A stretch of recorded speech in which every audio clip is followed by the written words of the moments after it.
पाषाण काल एक दृष्टि में। पाषाण काल मूल चरित्र महत्वपूर्ण स्थल और महत्व।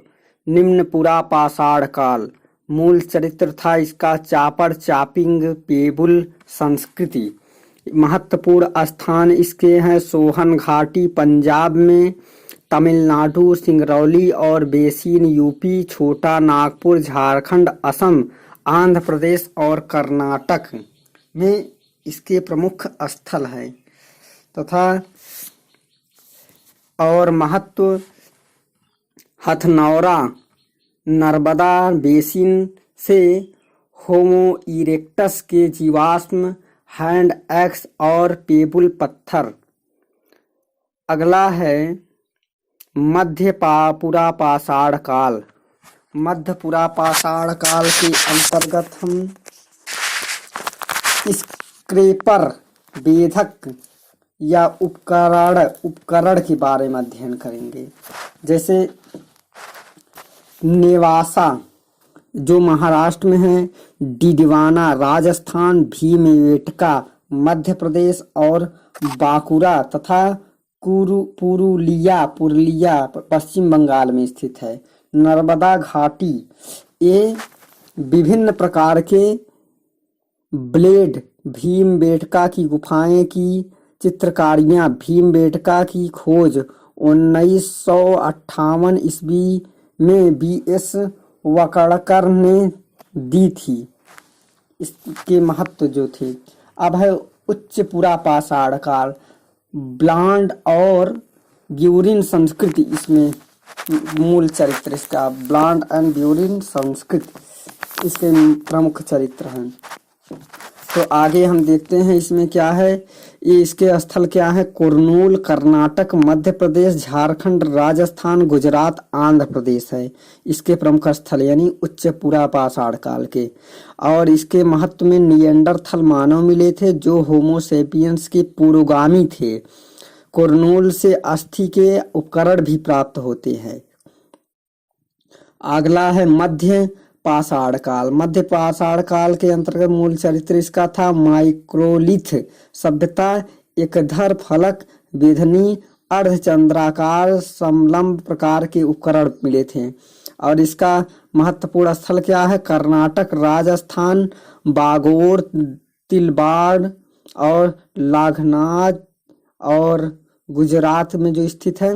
बीरभानपुर और सराय नहर जो उत्तर प्रदेश में स्थित है।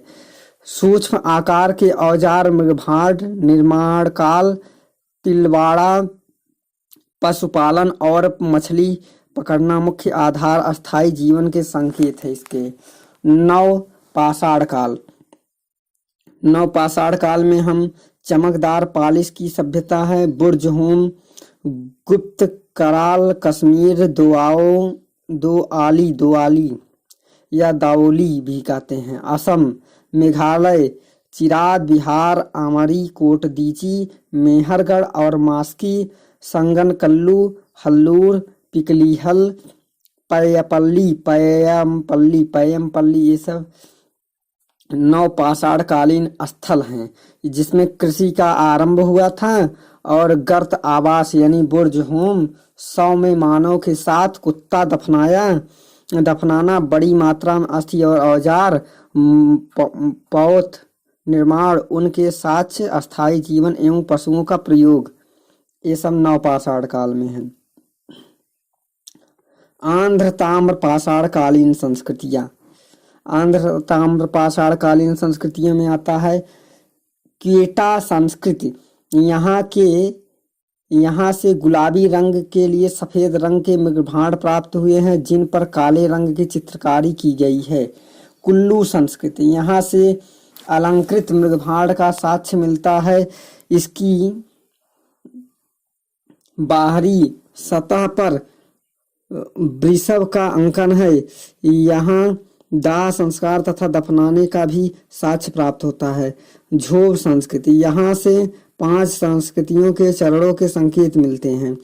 और गौरिक मृगभांड संस्कृति। गौरिक मृगभांड संस्कृत में घर सरपट के बनाए जाते थे और इस पर मिट्टी की लिपाई की जाती थी। फर्श थापी मिट्टी से बनाए जाते थे। और काले व लाल मृगभांड संस्कृत, इसमें 1960 ईस्वी में अंतरजी खेड़ा से काले व लाल मृगभांड संस्कृत का साक्ष्य प्राप्त हुआ है। जोधपुरा तथा नूह से भी इस संस्कृत के साक्ष्य प्राप्त हुए हैं। ताम्र निधान संस्कृत, ताम्र संचय का प्रथम साक्ष्य 1822 में कानपुर के समीप बिठूर से प्राप्त हुआ है। ताम्र संचय का सबसे बड़ा भंडार गंगेरिया से प्राप्त हुआ है। चित्रित धूसर यानी मृगभांड संस्कृत, इसका प्रारंभिक साक्ष्य 1946 में अहिछत्र से प्राप्त हुआ है। भगवानपुरा, दधेरी नगर तथा कटपालन से चित्रित धूसर मृगभांड के साक्ष्य प्राप्त होते हैं। चित्रित धूसर मृगभांड का सबसे बड़ा स्थल हरियाणा से प्राप्त बुखारी है। उत्तर काले पालिशदार मृगभांड संस्कृत, इसका प्रारंभिक साक्ष्य 1930 ईस्वी में तक्षशिला से प्राप्त हुआ है। पश्चिमी मध्य प्रदेश में मालवा संस्कृत का विकास हुआ। इससे पूर्व कायथा संस्कृत का विकास भी हो चुका था। मालवा संस्कृत अपने मृगभांडों की उत्कृष्टता के लिए जानी जाती है। ताप्ती नदी घाटी में सावाल्दा संस्कृत तथा महाराष्ट्र में जोरवे संस्कृत का विकास हुआ। जोरवे संस्कृत के प्रमुख स्थल जोरवे, नेवासा, दैमाबाद, इनाम गांव, नासिक और चंदेली इत्यादि थे।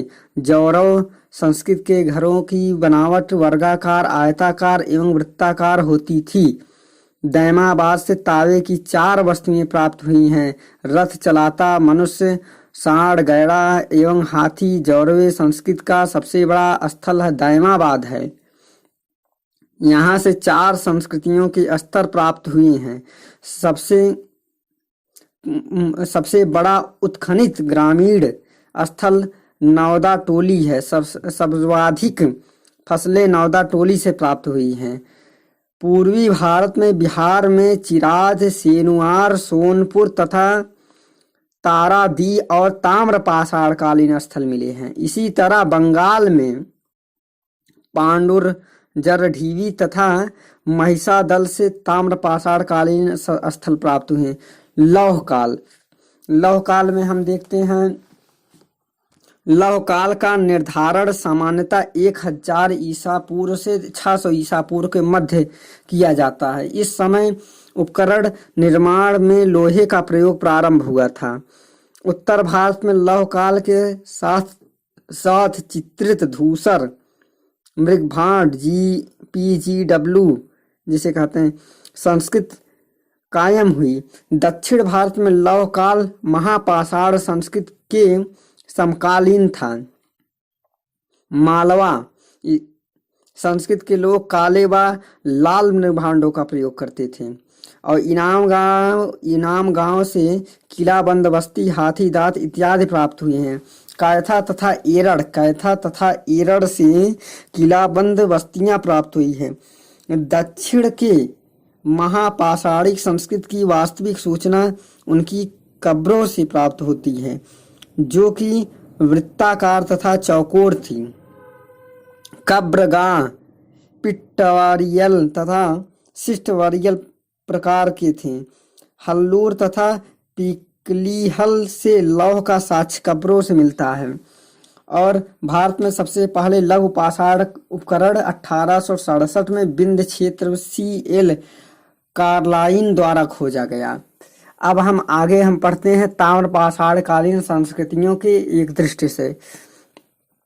ताम्र पाषाण कालीन संस्कृतियां क्या हैं?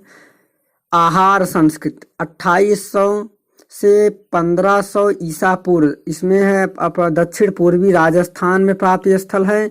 सफेद डिजाइन से सजे काले लाल रंग के मृगभांड पशुओं की अस्थियां ताम्र वस्तुएं प्राप्त अवशेष हैं। और कायथा संस्कृत की सीमा थी, अनुमानित काल था 2450 से 1700 ईसा पूर्व, यानी पश्चिमी मध्य प्रदेश में। मजबूत लाल लेप वाले मृगभांड, इन पर चॉकलेटी रंग से बने चित्र एवं लाल रंग से चित्रित पांडु भांड है। संस्कृत 2300 से 2000 ईसा पूर्व महाराष्ट्र में है। लाल भांड जिन पर काले रंग के चिड़िया, जानवर तथा मछली चित्रित किए गए हैं। प्रभास संस्कृत 2000 से 1400 ईसा पूर्व गुजरात में मचमकदार सतह वाले चमकीले लाल भांड। मालवा संस्कृत जो कि 1900 से 1400 ईसा पूर्व पश्चिमी मध्य प्रदेश मोटे लेप वाले खुरदरे बर्तन जिन पर लाल या काले रंग की डिजाइन बने हैं। रंगपुर संस्कृत 1700 से 1400 ईसा पूर्व गुजरात चमकदार सतह वाले चमकीले लाल भांड। और जोरवे संस्कृत 1500 से 9000 ईसा पूर्व महाराष्ट्र में यह मिला है। काले रंग से रंगे लाल भांड, विभिन्न प्रकार की तस्तरियां, टोंटीदार कलश, कटोरे, प्याले, नेमासा से पटसन, कलश, सावधान इत्यादि प्राप्त हुए हैं। अब इससे संबंधित हम कुछ प्रश्न जैसे देखते हैं। प्रश्न है, जो बुर्ज होम में कुत्ते को मालिक के साथ दफनाए जाने का साक्ष्य मिलता है। बुर्ज होम में मात्र पत्थरों द्वारा निर्मित आवास स्थल की प्राप्ति होती है। ये दोनों विकल्प में से सिर्फ पहला गलत है, दूसरा सही है। यानी बुर्ज होम में मात्र पत्थरों द्वारा निर्मित आवास स्थल की प्राप्ति हुई, जबकि बुर्ज होम में कुत्तों से के साथ मालिक को दफनाया नहीं जाता था। अगला है कृषि का प्रारंभिक साक्ष्य। प्रारंभिक साक्ष्य जो है मेहरगढ़ से प्राप्त हुआ। कौन सा स्थल है? मेहरगढ़ से प्रारंभिक साक्ष्य प्राप्त हुआ कृषि का। अगला है कि किस मध्य पाषाणी काल में हड्डी के बने आभूषण प्राप्त हुए। आभूषण महदहा नामक स्थान से मध्य पाषाण काल में हड्डी के आभूषण प्राप्त हुए हैं। कब्रगाह एवं, जैसे कि कब्रगाह के बारे में पता है, कब्रगाह एवं संस्कृति। मालवा संस्कृत जो थी मध्य प्रदेश संबंधित है। जोरवे संस्कृत महाराष्ट्र से संबंधित है। आहड़ संस्कृत राजस्थान से संबंधित है। आहड़ या आहर संस्कृत, आहड़ संस्कृत जो है राजस्थान से संबंधित है। तो इस प्रकार हम एक बार देख लेते हैं। इसमें हम देखेंगे कि आहर संस्कृत जो है राजस्थान, कायथा संस्कृत है मध्य प्रदेश, सावलदा संस्कृत है महाराष्ट्र, प्रभास संस्कृत है गुजरात, मालवा संस्कृत है पश्चिमी मध्य प्रदेश और रंगपुर संस्कृत है गुजरात, जोरवे संस्कृत है महाराष्ट्र। ये प्रमुख संस्कृतियाँ